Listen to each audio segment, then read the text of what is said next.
Testing sound on live stream.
I'm not going to see everybody. And I see what, do we take down that, how, I'm not sure, I thought usually they, you know, it's, would they can see me? Yep, you're Oh, on camera. okay, with that, Yep, you know, everything's yeah. ready to Okay, go. so, good morning, everyone. So glad that everyone is on, the call and the Zoom this morning. We'll now call to order the Joint Boards of Directors agenda for August 14th, 2020. And at this time, I will turn to, Director Murphy and Director Wagner. Director Murphy will be providing invocation. Director Wagner for the Pledge of Allegiance. And why don't we all stand?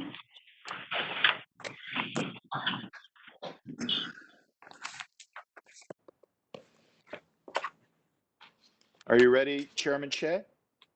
Yes, please go ahead.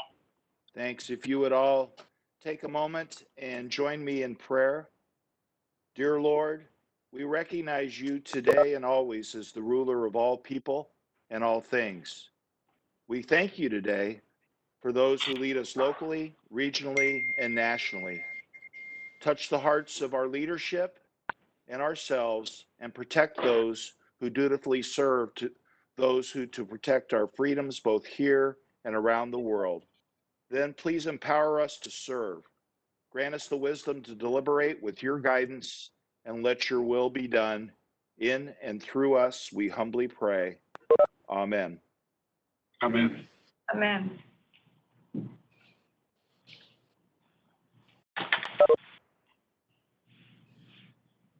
Director Wagner, Pledge of Allegiance. Thank you, Madam Chair. If you can stand and face a flag. If you can't see a flag, think of that tattered banner we recognize flying over Fort McHenry, and let's pledge allegiance to it and the great nation that it symbolizes. I pledge allegiance to the flag of the United States of America and to the republic for which it stands, one nation, under God, indivisible, with liberty and justice for all. Thank you very much, Director Wagner and Director Murphy. At this time, I'll turn to the clerk to please call the roll. Good morning, Madam Chair and honorable directors. My name is Kaylee Doolittle, Assistant Clerk of the Board. I will now proceed with the roll call. Vice Chair O'Neill. Here. Director James. Here. Director Connors. Here. Director Hess. Present. Director Minigar. Director Minigar. Director Munzing. Here. Director Stevens. Here. Director Victor. Here. Vice Chair Puckett. Here. Director Beal. Here. Director Chafee. Present. Director Wong. I'm here. Director Crane. Here. Director Miller. Here. Director Murphy. I'm here. Director Voigt. Here. Thank you. Director Ward. This is Gene James. I'm sitting in for Director Ward. Chair Kelly. Chair Kelly. Sometimes her mute's on. She's having computer problems. She'll rejoin. Chair Shea. Yes. Director Bartlett. Here. Director Penaloza. Present. Director Taylor. Here. Director Wagner. Here. Filling in for Director Chamberlain, Bobby Hectic, Deputy of Maintenance and Operations. Hi, this is Bobby. I'm here. Madam Chair, we have quorum. Wonderful, thank you so much. Okay, at this time I have a statement I would like to read briefly. Before we proceed to public comments, I would like to announce that we will not proceed today with item 11 on the consent calendar for both boards. And we will not proceed today with items scheduled for closed session. It is my plan or our plan to take these items up at the next regularly scheduled board meeting in September. I think that will help facilitate a fairly quick meeting today, and I will look forward to rescheduling these in September. With that, I will turn to the clerk. Do we have any public comments? At this time, during live public broadcasting, members of the public would address the joint boards of directors regarding any items within the subject matter jurisdiction of the joint boards of directors. But no action may be taken on off-agenda items unless authorized by law. Public comments may be submitted for board meetings by emailing them to publiccomments@thetollroads.com, and comments submitted no later than 1 hour before the start of the board meeting will be read at the meeting. And we have no public comments at this time. Thank you so much, Mr. Clark. To help facilitate our meeting today for voting items, I will be calling for motions and then surveying board members for questions. If more than 3 directors want to speak, I will ask the clerk to then call the roll. I've been calling the roll on everything, and I thought it was taking up too much time. So I think this will help facilitate a faster overview of our agenda. So at this time, we'll move to San Joaquin Hills consent calendar items. The items will be 1 through 10. 11 has been removed. Are there any items by board members that would like to be removed? Madam Chair, Director Wagner, I'd like please to note a recusal for Levine Act purposes on items 7 and 8 for both boards. And if I could hold 9 for just a quick question of clarification. Thank you. Okay, sure, that sounds great. Anybody else want to pull an item from the consent calendar for San Joaquin?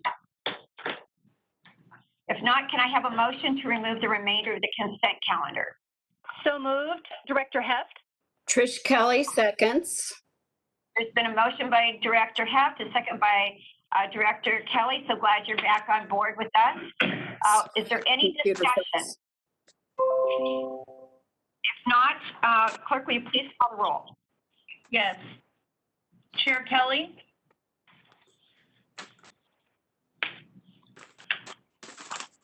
Chair Kelly? Trish Kelly? Yes. Yes. Sorry, I'm back. My computer had frozen. I'm back now. Vice Chair O'Neill? Vice Chair O'Neill? Director James?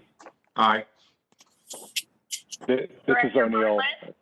This is O'Neill. I voted aye. Director Bartlett, yes. Director Connor? Yes.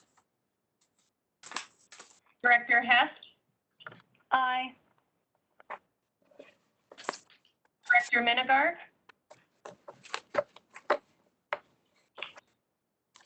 Director Munzing? Yes. Director Penaloza? Yes. Director Shea? Yes. Director Stevens? Yes. Director Taylor? Yes. Director Vixerick? Aye. The motion passes, noting the recusal of Director Wagner on items 7 and 8. Thank you very much. At this time, we will move to item 9, which was pulled by Director. Madam Chair, point of order. My name never did get called as to the other items, and so just so I am on the record and clear, I'm an aye on the other items. Okay, thank you. Sorry about that. Yeah. Director Wagner? Aye. Are there any members that were not called? Tony Beal? Oh, Tony Beal, what is she? He's on the He's on We're doing Foothill. Oh, you're on San Joaquin. This is, yeah, he's on Foothill. Yeah, Bill is on Foothill. Okay, yeah, you're on Foothill, right? So Yeah, this is San Joaquin. Okay, my apologies. Okay, that's okay. Okay, so with that, we have, it's passed, and we will move to item 9, which was pulled by Director Wagner. Director? Yeah, just a quick clarification. it wasn't clear to me, at least from the agenda item, is the authorization of 10% allowing the CEO to sign up to 10%, is that 10% of the full contract value? Is that 10% of, if the amendment is more than 10%, does he not sign off on it? Exactly what are the mechanics? If I can get that clarified, I'd appreciate it. Okay, sure. I'll turn to CEO Johnson. All right. Do you want to answer that? Yeah, thank you, Madam Chair. So that action would be for 10% of the contract value for each agency. Per amendment or? No, overall total. I'm sorry, Director, overall total. So there could be one or two amendments, but the combined total of that amendment authorization is the 10% for San Joaquin, the 17,000, and for Foothill, the 26,000. And then if a third amendment comes through at some later date, you come back to us even if it's less than 10%. That is correct. Is it in the aggregate? Okay, thank you. I'll move the item, Madam Chair. Okay, and I'll second it. Any further discussion on 9? Madam Chair, this is Director Miller, and I was going to pull this item for Foothill Eastern, and I didn't know if you wanted me to just make my comments now, so while we're already on the item. I'll make your comments under Foothill if that's okay. This is San Joaquin Board, okay? But I'll make sure we pull it for you under Foothill. Madam Chair, point of order. If we're going to vote on this, maybe that discussion would inform our vote on this item for this board. Okay, I'm sorry. I thought you were, okay, so if you want to have a discussion, then I will allow that.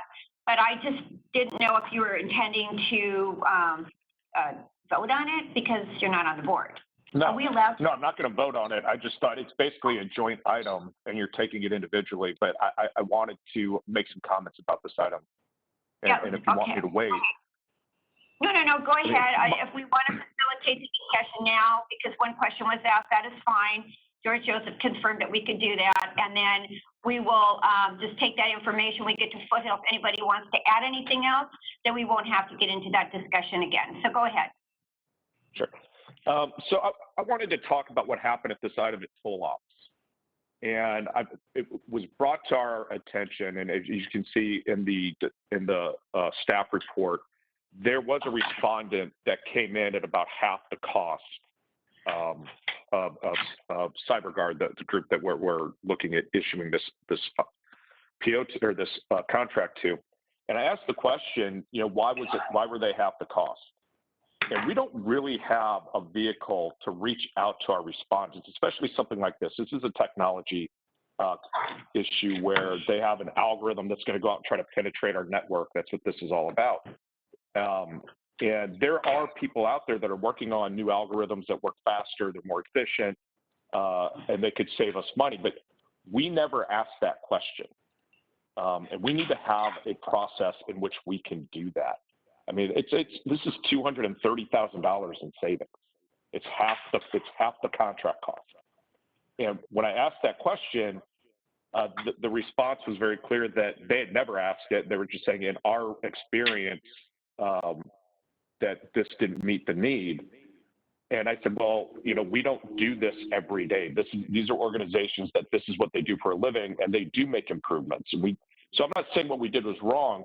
And furthermore, the reason I really don't think we did something wrong is because MGT is the consultant that came in at half the price. Now, we just issued a contract to MGT for our PCI solution, our network security. So it'd be absolutely inappropriate for us to award them the audit piece of that. And I know there's other parts of it than MGT's, but they would have been auditing part of MGT's solution. Now, I also think we need to go back into our process. And when we see the way we sent this out, there were multiple parts to the RFP, and you could respond individually to them. But we need to have another safeguard in place. So if this happens again, MGT should have been disqualified from this audit immediately once we gave MGT the contract for our PCI portion of the contract. So there is a conflict there, an inherent conflict. When we see this in our staff report, I think we need to take a look back at how we do these RFPs. We had an issue with that MGT. I had an issue with the MGT award anyway, because I thought that we had some mistakes in our RFP in the process that we were going through. But we need to make sure that this doesn't happen. What if MGT came in and we said that they were the best solution and we awarded that contract? Now we have an agency auditing themselves. We saw that at Enron and Arthur Andersen. That's not a good idea, and it's actually illegal in the financial world to do that now. And there's no reason it shouldn't be illegal in our world as well. So my real issue is I just want to point out that we need to have a way to reach out to these tech companies that are coming in, especially at half the price.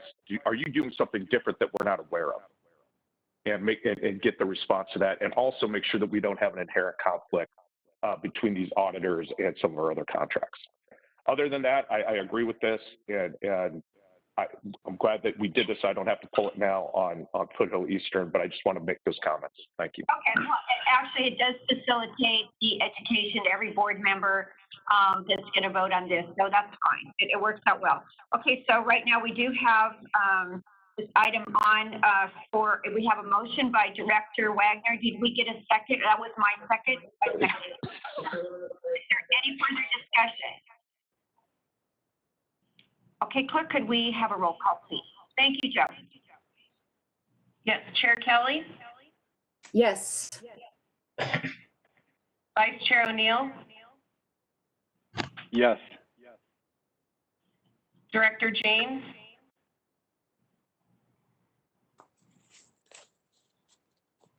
Director Bartlett, Yes. Director Connors, Yes. Director Heft, Yes. Director Minigar, Director Munzing, Yes. Director Penaloza, Yes. Director Shea, Yes. Director Stevens, Yes. Director Taylor, Yes. Director Vixerick, Aye. Director Wagner, Aye.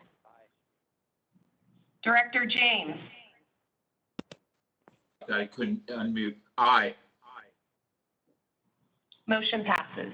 Wonderful, thank you so much. Okay, at this time we'll move to Foothill Eastern consent calendar.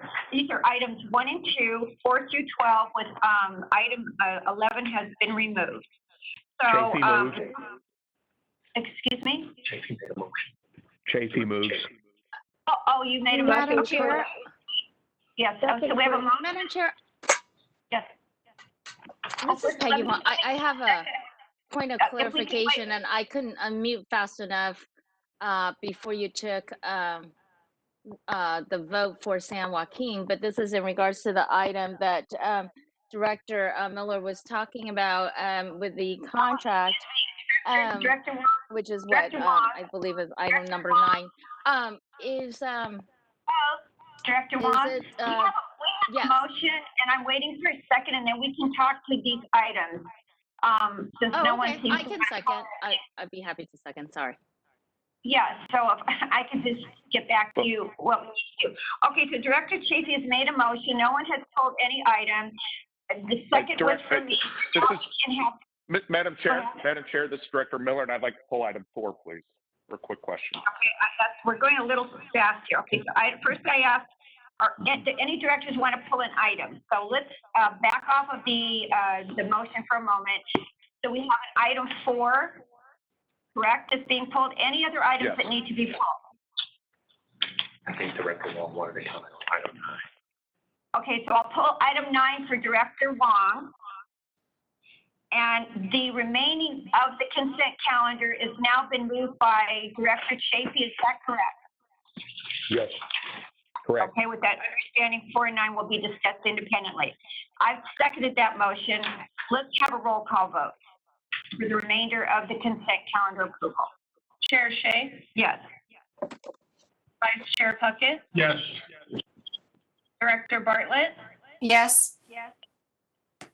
Director Beal, Yes. Director Chafee, Aye. Director Wong, Aye. Director Kelly, Yes. Director Crane, Aye. Director Miller, Aye.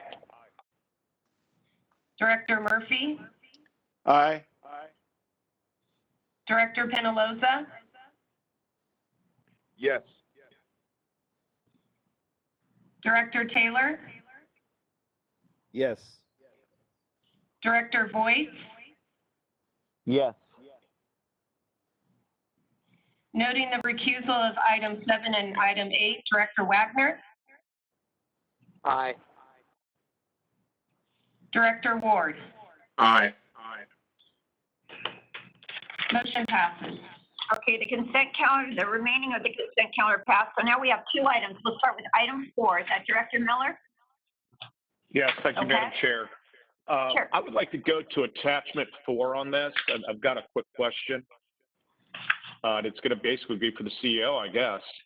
There's a line item on here that kind of caught me off guard because we had a project that we suspended in terms of the headquarters and reconfiguring our headquarters office and putting all new office furniture in it. And we suspended that because our revenues have been so depleted this year, and we're going to take a look at that again into the future.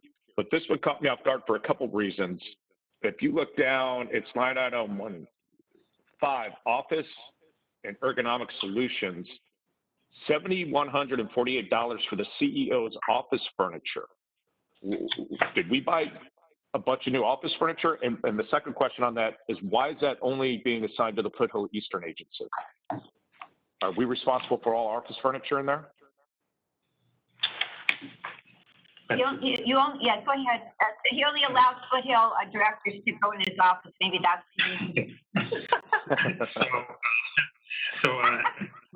Director, yes, to meet the ergonomic needs of a much taller CEO, we did have to get larger furniture, a larger desk for the office. So let me ask you a question. What desk were you using before this? Before It you was became the interim CEO? It was a desk in a separate office. So why wouldn't we just move that desk in? You had a desk. How long have you had that desk? That desk was purchased also when I came on board to TCA 5 years ago. Okay, so you had a desk that was 5 years old that apparently met your needs. Why wouldn't we just move that desk in and move the other one to the other office? That could have been a consideration, Director. That desk and that the way it was set up would not have fit in the structure of the CEO office. Okay, that's interesting to me. I mean, in terms of it was a bigger. I mean, I don't understand. I would assume the CEO's office is probably one of the biggest offices we have in the building. Yeah, it's more about the orientation, Director, and the shape of the desk. I'm happy to. Anyway, so it just caught me off guard because we were suspending all those types of purchases. But why is it only being accounted for by the Foothill Eastern Agency? Why is it not joint? So Foothill Eastern owns the building and its assets, and San Joaquin pays its allocation for those assets through rent. So hold on. So we own, Foothill Eastern owns every piece of furniture in there. Foothill Eastern or San Joaquin owns none of it? That is my understanding. I will ask our CFO, Amy Potter, to provide a little more detail on that. No, actually, I don't think that's the case on furniture. So I would need to look into this. Okay, well, if nothing else, I mean, it just struck me strange that we're going through this when we stopped that project, and even more strange that only Foothill Eastern was being charged for it. But I do love the chair's explanation that we only allow Foothill Eastern directors in there. But anyway, so if you could just check on that. That was just an initial thought off the top of my head. No, I love it. It was funny. So with that, I just, Yeah. if I can get an answer to that, and I'll move the item. Okay, item's been moved. Is there a second? Second. Second by Director Puckett. Any further discussion?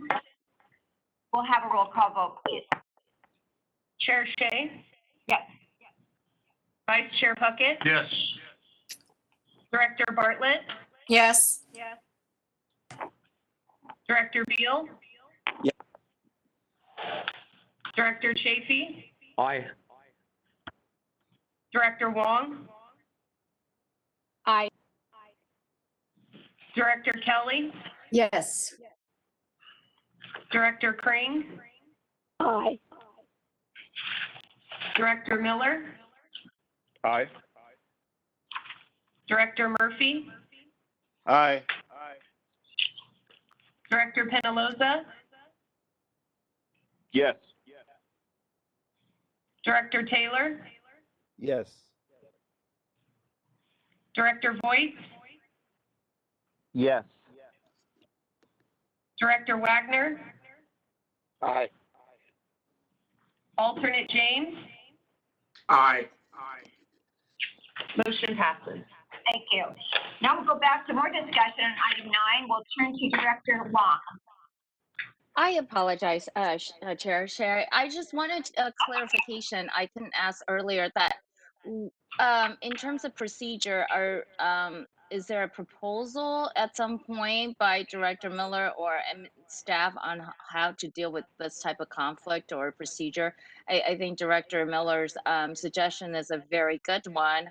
So for future RFPs, we could be very clear in terms of the procedure and really put in that policy. Is that something that staff will be looking into, or it'll be brought back to the board? Thank you. You know what we could do, Director Wong? Why don't we send this discussion, if Director Miller and you, if you want to speak, or Director Miller to send a request to TOLA? What would be the other committee? Contract. Well, I ad think it hoc? would go to, I think it's, Madam Chair, this is Director Miller. I think it should go to contracts and sit Okay, down and why work through how we deal with these issues. Okay, why don't you reach out to staff and let's put it on the next contract committee, and I think that's a very good idea. So with that, if there's not any other questions, but I'm open to listening if there is, otherwise I would take a motion on item 9. Chair, this is Peggy Huang. I'll make the motion. Okay, there's a motion, is there a second? I'll second it. Second. Director Miller, I'll second it. Okay, Director Miller is seconding, so there's a motion and a second, any further discussion? Clerk, will you please call the roll? Chair Shay, Yes. Vice Chair Puckett, Yes. Director Bartlett, Yes. Director Beal, Yes. Director Chafee, Aye.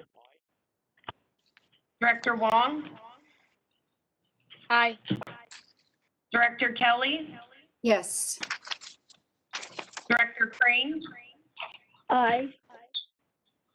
Director Miller, Aye. Director Murphy, Aye. Director Penaloza, Yes. Director Taylor, Yes. Director Voigt, Yes. Director Wagner, Aye. Alternate James. Aye. Motion passes. Wonderful, thank you. Okay, so at this time, we've completed our consent calendar. We're going to board business, which are items 13 through 15. The first item is just presentation only, no action to be required, and these items are both for San Joaquin and Foothill. So I'll now turn this over to staff for your presentation. And share with us what the topic would be. Who's the? Darren Martin. Okay, Aaron Martin, or Darren Martin, I'm sorry. Yeah, it's okay. Good Hi, morning. Darren, how are you? Good. Thank you for asking. So good morning, everyone. My name is Darren Martin. I'm the manager of treasury operations here at TCA. And on the call with us today from Chandler Asset Management which is the agency's investment advisory firm, is Jason Schmidt. He's the Executive Vice President and Portfolio Manager. Jason is going to be delivering the agency's annual portfolio review, which was previously presented at the Joint Finance and Investment Committee back on July 22nd. Jason, the floor is yours. Great, thank you very much. So we're going to start off here. I'm actually going to start off on page 10 and talk about the investment philosophy and strategy. So just to give you an overview of really what the primary tenets of the investment program is really to look at the investment objectives, which are really safety, liquidity, and then finally return. And then in addition to that, give you some details on that. So really, when you look at our generalized investments that we make, really we can invest in a very narrowly scoped investable universe that includes government and corporate bonds that are rated A or better, but with an emphasis really on capital preservation. Also, typically we hold these securities to maturity. And in addition to that, not only state law, but also the agency's governing policies do not permit the purchase of the stock of individual companies. Then moving forward to page 11. Here we're going to talk a little bit about that and continue a little bit more about the strategies and what really the objectives are. And what we really did when looking at these strategies and implementing these strategies is really to look at providing the needed liquidity, looking at the goals of the agencies using a disciplined approach, invest in a very diversified portfolio in order to not only control risk, but also look at increasing potential return, and then balancing risk return given today's low interest rate environment. Then moving on to page 12 and looking at some of the things that happened during the year, giving you a summary on this. So the agency's combined portfolios are about $1.55 billion. And in FY20, they earned $28.7 million versus $23.6 million for FY19. Also, the returns of the specific portfolios outperformed their assigned benchmarks, despite some of the things that have happened with the pandemic and the challenging economic and financial market environment. The values held by the agency securities have increased in value as a result of low interest rates, and that is really a result of the effects of the pandemic on global growth and the outlook for global growth in the future. Looking at page 13, here you can see some of the impacts of COVID-19 and want to discuss those a little bit with you. So as I said before, the portfolios performed well. The value of the securities in the portfolios held up and actually in some cases increased in value because of falling interest rates. Also, the agencies were able to provide, the portfolios were able to provide the agencies liquidity when needed. Also, by limiting corporate bond purchases in the second half of FY 2020, basically we were able to get better performance because government securities performed better than corporate securities during that time of economic stress that we experienced starting in March. And also because of our analysis of the overall credit quality of the securities held in the portfolios, we did sell some securities in order to maintain that safety and liquidity within the portfolio.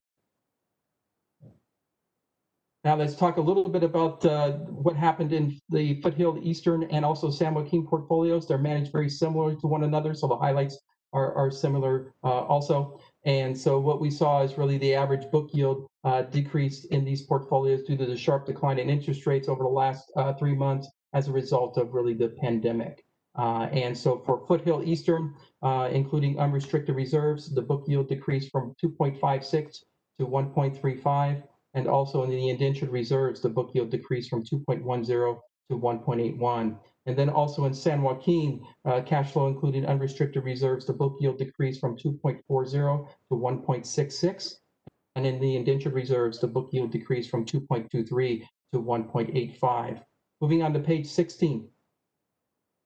Here you can see the absolute returns of the agencies.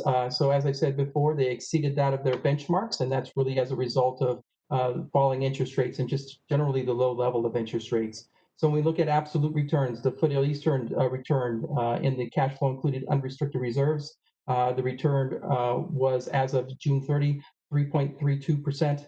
On the indentured reserves, the return was 4.10, which is about 0.3% or 3 basis points above the benchmark. Then moving on to San Joaquin. Here you can see the cash flow included unrestricted reserves. That performance there was 3.98%. And then you can see the indentured reserves for the fiscal year ending 6/30/2020 was 4.21%, which was about 14 basis points above the benchmark. Looking a little bit about how they're structured, these portfolios. So looking at the Foothill Eastern portfolio. So we've structured these into the different sub-accounts that we have. And that's really based upon their different needs, the sources and uses of those funds. You can see that the total portfolio is very large for Foothill Eastern, about $745 million.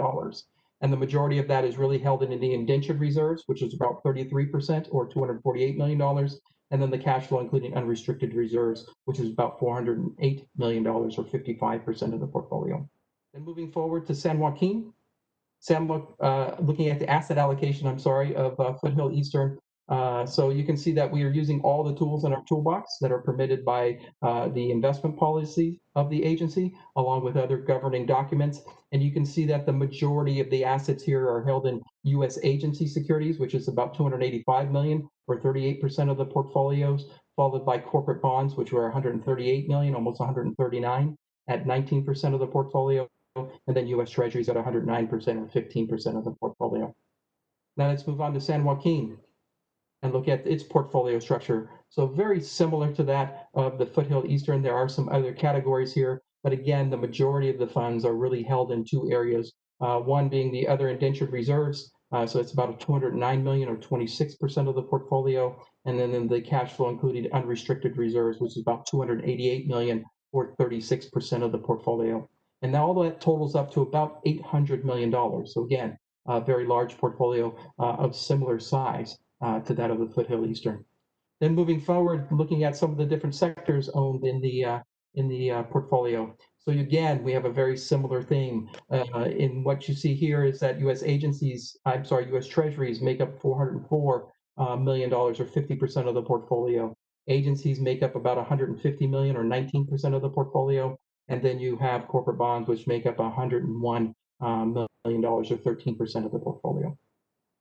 Moving forward, here we can talk a little bit about what's going on and talk a little bit about what the future may bring.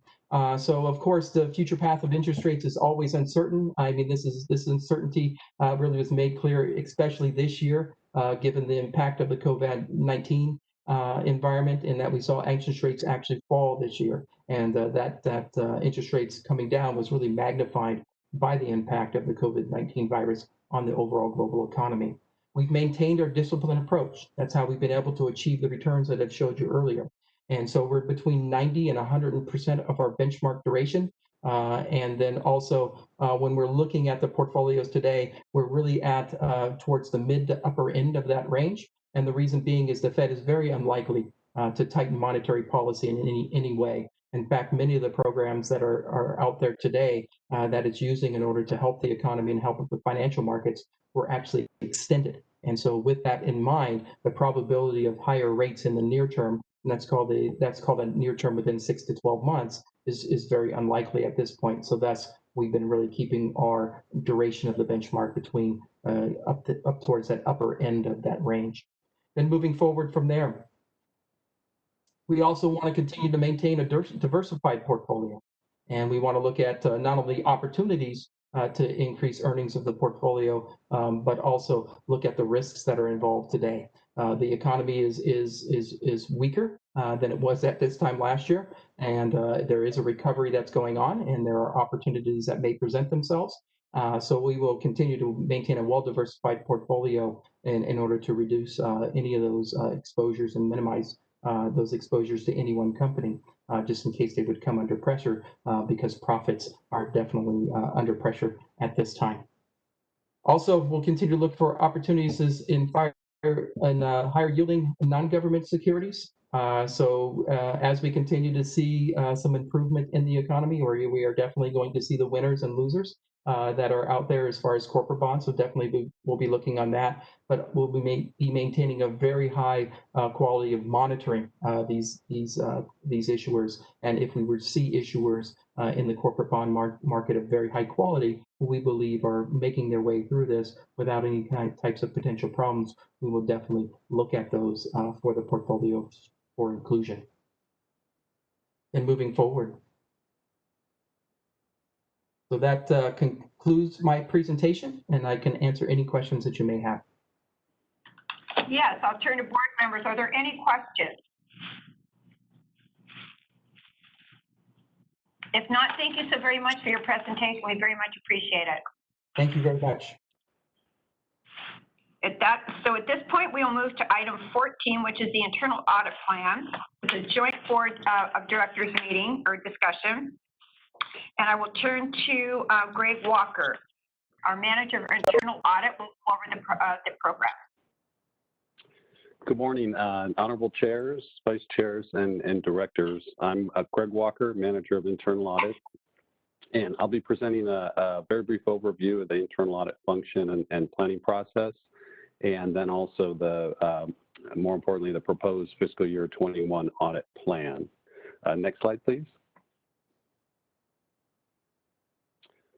Okay, the internal audit department performs audits, as you might imagine, of contracts, policies, processes, and other TCA activities with the goal of providing an independent and objective review of the agency's financial, administrative, and operational activities. We developed the fiscal year 21 internal audit plan through soliciting input from the Joint Contracts Ad Hoc Committee, Joint Finance and Investment Committee, the Joint Toll Operations Committee, and the Joint External Affairs Committee. Staff presented to each committee a brief review of the fiscal year 20 audit activity, an overview of the fiscal year 21 draft audit plan that I'll be going over, and then had focused discussion on those activities that aligned with each committee's specific oversight responsibility. The committees were comfortable with the scope and reason of the audit plan and recommended board approval. Next slide, please.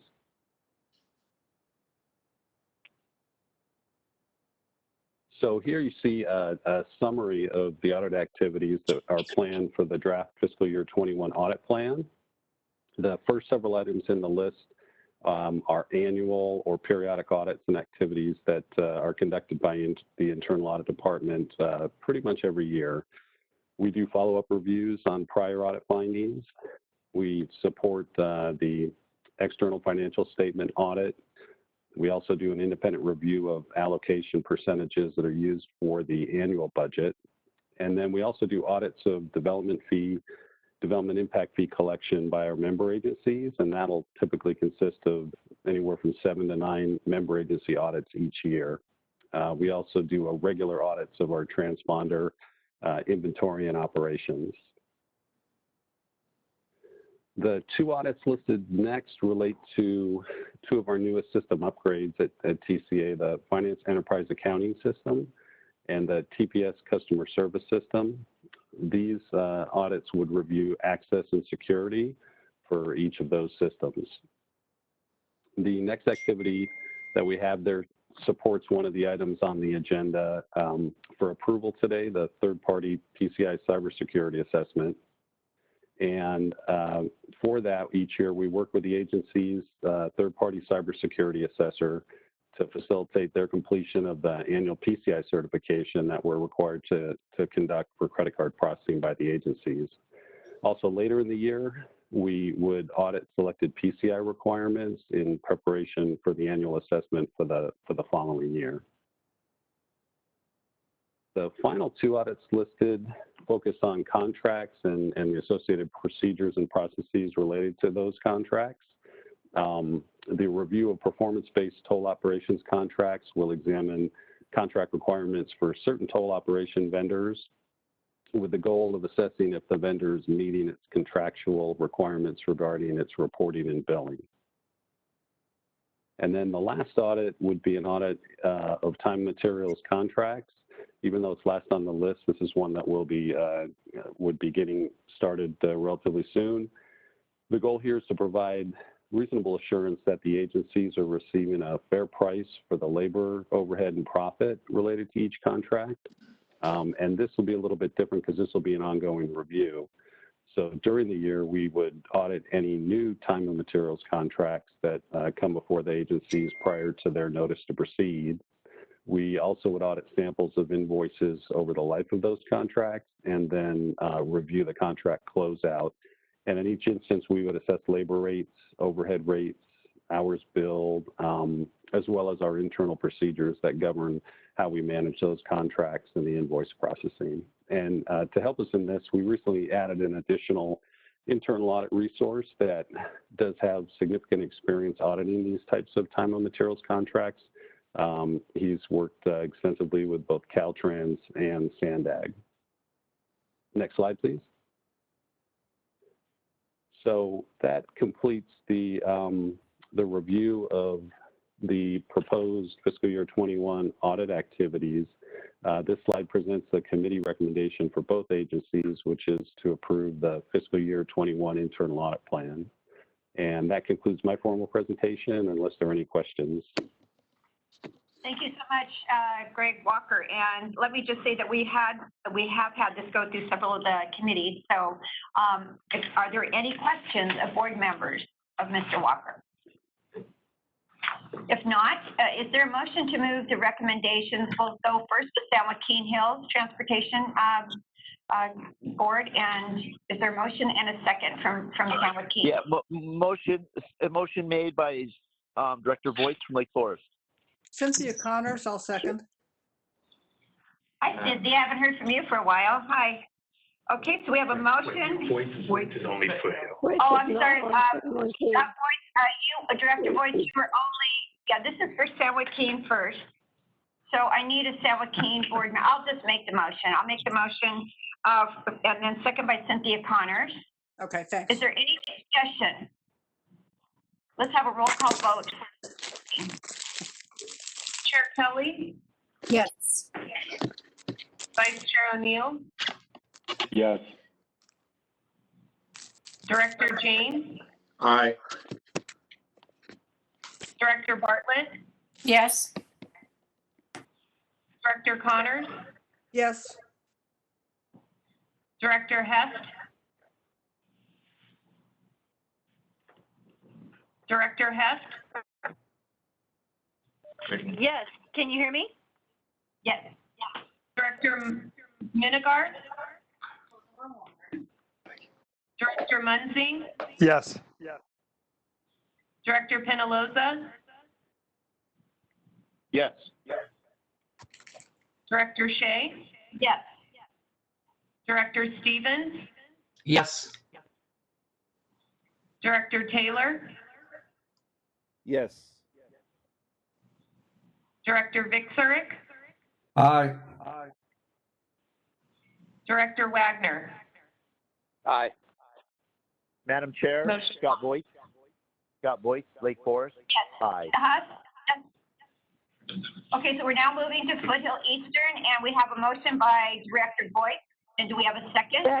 Second, Crane. Okay, there's a second by Director Green. Any further discussion? Please take a roll call vote for Foothill Eastern. Chair Shea, Yes. Vice Chair Puckett, Yes. Director Bartlett, Yes. Director Beal, Yes. Director Chafee, Aye. Director Wong, Yes. Director Kelly, Yes. Director Crane, Aye. Director Miller, Aye. Director Murphy, Aye. Director Penaloza, Yes. Director Taylor, Yes. Director Voigt, Yes, thank you. Director Wagner, Aye. Alternate James. Aye. Motion passes. Thank you so much. Now we're moving to our last item of the day, TCA Board Meeting Rules and Order, Rules of Order. This is a joint San Joaquin and Foothill item. So I'll now call on Peggy Wong, the Chair of the Joint Strategic Planning Committee to share an update and report. Yes, thank you, Chair Shay. This item was before this board way back in March when we actually met in person, I believe, and there were much discussion about the procedures. It was brought back to the committee and we had a discussion and it came to a conclusion that we will recommend to this board to adopt Robert's Rules of Procedure to run these meetings. That hope this is something that a lot of people are very familiar with. We use it in our council meetings, and I think that will make things a little bit easier for us as we move forward. I want to personally thank Supervisor John Wagner and his staff for assisting the committee with the cheat sheet that you'll find in your packet. This will be very helpful because the Robert's Rule procedure itself is over 1,000 pages. It's my version is very small print, and so it's difficult to read. And so thank you so much for that cheat sheet. So with that, I hope everybody will support Robert's Rules of Procedure as the procedure that we will use in running these meetings henceforth. Thank you. Thank you so much for that abbreviated report. It was great. And again, thank you, Director Wagner, for providing this. This is going to be very helpful for all of us. So at this time, I will turn to our staff. Mike Chesney, Chief Strategic Officer, will give us a report. Thank you, Chair Shay. Honorable Directors, Mike Chesney, Chief Strategy Officer with TCA. And as Director Wong, who is Chair of our Joint Strategic Planning Committee, mentioned, in your packet is the cheat sheet. I'll go ahead and say, let's go to the next slide, number 30. First of all, I'll just say that we did have the revisions to Appendix B to the agency's admin code for procedures for board meetings, best practices and procedures. That is in the agenda packet, and it is reflected to show that Robert's Rules of Order as the set of rules and procedures for our agency. And also, as Director Wong mentioned, there is a cheat sheet that was recommended to us by Director Wagner's staff, and that is also included in the packet. So with that, we can go to the next slide, number 31. And this is the committee recommended for the approval of revisions to the Appendix B, which shows that Robert's Rules of Order is the set of rules and procedures for board and committee meetings for TCA. And the same recommendation is for both San Joaquin Hills and for the. And with that, I can answer any questions. Yes, thank you. Are there any questions by any board members? I know I have one, but is there anyone else who has a question? Let me just ask you, looking at the public participation in board meetings, just for clarification, I know we're getting a lot of e-comments at our city, and people obviously are not coming in. But this whole idea of, we're getting a lot of people being very threatening and disruptive and rude and saying some very horrible things. Are we allowed, and maybe Ben, you're here because I know Joseph had to leave. His wife is having some physical problems, and so he's left. But Ben, are you on the line? Maybe you could answer that question. During this process where people are online calling in or e-commenting rather than being in person, I know in person it's easier to suggest we're not going to tolerate certain attitudes or verbiage or whatnot. But do we still have that standard when this audience decorum comes up in a remote situation? Yeah, that same standard does apply. It essentially you can have that limitation on a First Amendment right. You can't use hate speech, and so that same thing would apply. And to the extent that people are submitting electronic comments, we can not state those particular portions if we've determined that they're hate speech. So like the clerk, and I'm sorry to deviate here, but I think it's important for all of us. So if someone is writing like an e-com or email in, the clerk is reading it and it's got foul language and it's just really off base, the clerk is able to redact that section or just not read it? He should redact the section. It's not that he shouldn't read the entire comment. It's that specific portion that we've determined to be hate speech would be the portion that you wouldn't state. But if it's all hate speech, you can not read the comment. But if there's a specific portion that we would deem hate speech, then that specific portion is what shouldn't be read. The rest of the comments should be read. Okay, so that applies to our board. Generally speaking, we don't have individuals here at the TCA that I have noticed that have been participating in that kind of behavior, but I think in a lot of our cities, and I know at the county, it gets really out of control. So I just thought it would be important to be able to bring that up for my understanding. So thank you. And again, are there any other questions before us on this topic? Yeah, If not, is there a And I have a question. It's interesting, Chair Shea, when you bring up hate speech, I'm just curious, what would the definition of that be in terms of us as a board of directors with the TCA? When I think of hate speech, I think of like racial slurs and things like that. So I'm just trying to understand how that would apply to us. It seems like a very broad topic. So Ben, can you answer that question? Yeah, and How do you identify hate speech? yeah, so the definition of hate speech is sort of similar to I know you know it when I see it type of thing. In the past, we've had cities in racial slurs, homophobic statements, things of that nature. Some people may be familiar with. It attacks generally on specific board members in a racially derogatory manner. That's how we've seen it come up locally. But as far as all the different permutations of it, it unfortunately, people can be very, very creative. And I don't, there's no exhaustive list really that we would put up there. Right. So it sounds like that it's very subjective.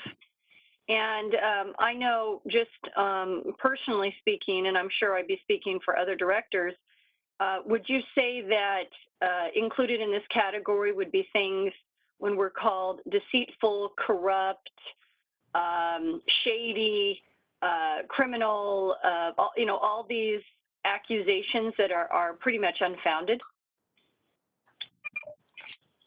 Unfortunately not. That type of thing would not qualify as hate speech.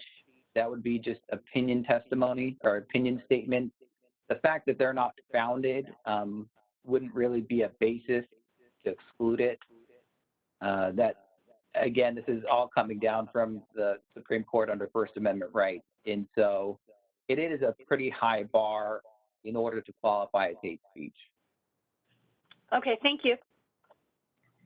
Thank you for that clarification. Okay, so any other comments or questions? If not, is there a motion for San Joaquin Board and a second? Wagner, I'll make the motion. Trish, the second. Director Wagner made the motion for San Joaquin, second by Trish Kelly. Is there any further discussion? Clerk, will you please call the roll? Chair Kellen. Yes. Vice Chair O'Neill. Yes. Director James.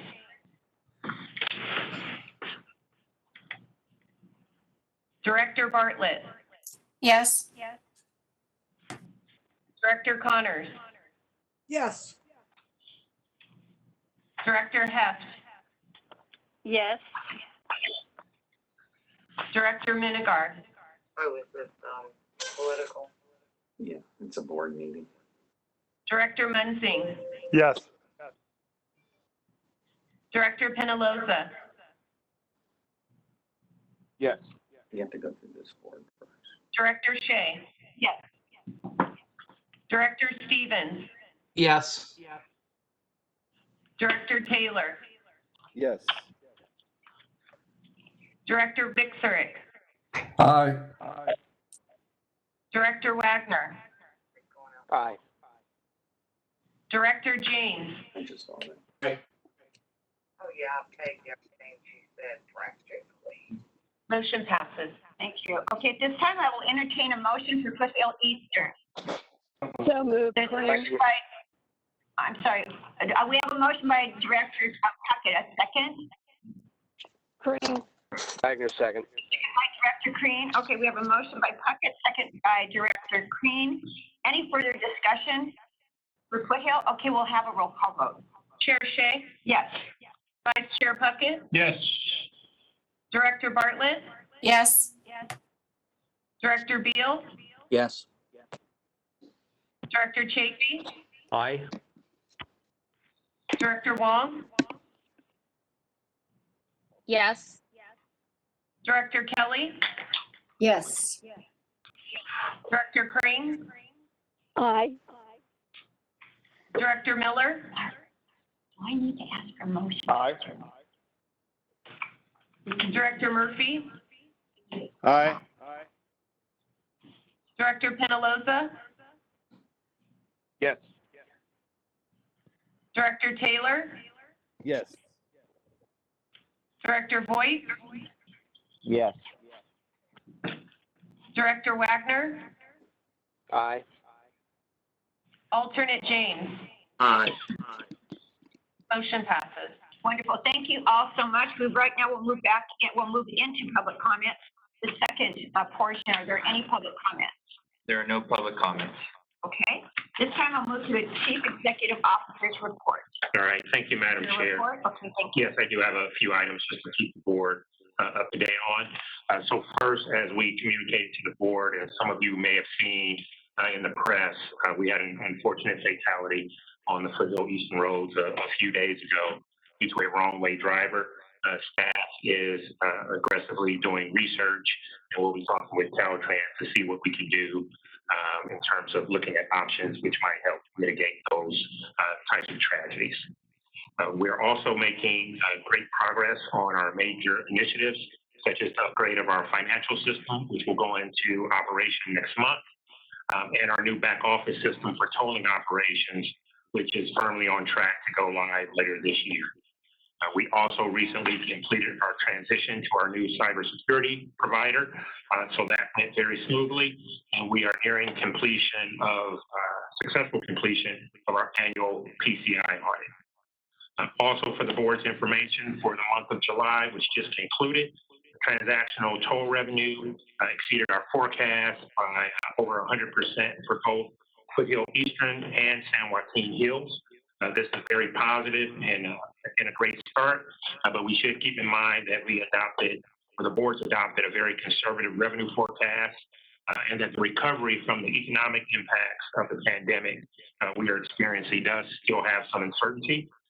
So we do need to stay the course, but the fact that so far we are ahead of forecast in the first month puts us in a good position to meet or exceed our forecast for the year. Then lastly, I just wanted to reiterate our best wishes for Director Munzing and his optimism as the challenges he's facing personally. He knows we all have his best wishes at the forefront of our thoughts. Thank you so very much. At this time, we'll move to Director's report. Chair Kelly, do you have anything to say? Yes, I have just a couple of comments, two comments. First of all, I've been just thinking about the discussion earlier about the office furniture, and it's kind of jogging my memory. I know that I think we kind of made a big deal about, or a big deal was brought up about a new desk. And just to clarify that, furniture was never part of our remodeling renovation plans. And because staff has been shifted around, Mr. Johnson has made some changes and has shifted staff around. I believe that the desk from the former CEO's office was moved to an office for Dave Spears. So it's not like it was thrown out or gone to waste. We would have had to buy new furniture anyway. So I just wanted to, as I was thinking about that, I just wanted to clear that up and make sure that we're on good ground with that. And also, I wanted to give a shout out to Mr. Johnson. I receive a newsletter each day or periodically from the Orange County Business Council. And as I was reading my email this morning, the online articles, I noticed one that jumped out at me, and it was about the TCA. So I don't know how many of you have looked at your OCBC newsletter yet, but we had a really, really good article in that online resource, and it was written by Samuel Johnson. And I know that the staff will be sending that out to each of us, but I just, as I read it, I thought, wow, this is really very impressive. So I wanted to thank Mr. Johnson for that great article and recognize his efforts in helping to provide good resources and education for the public out there. That concludes my comments. Thank you.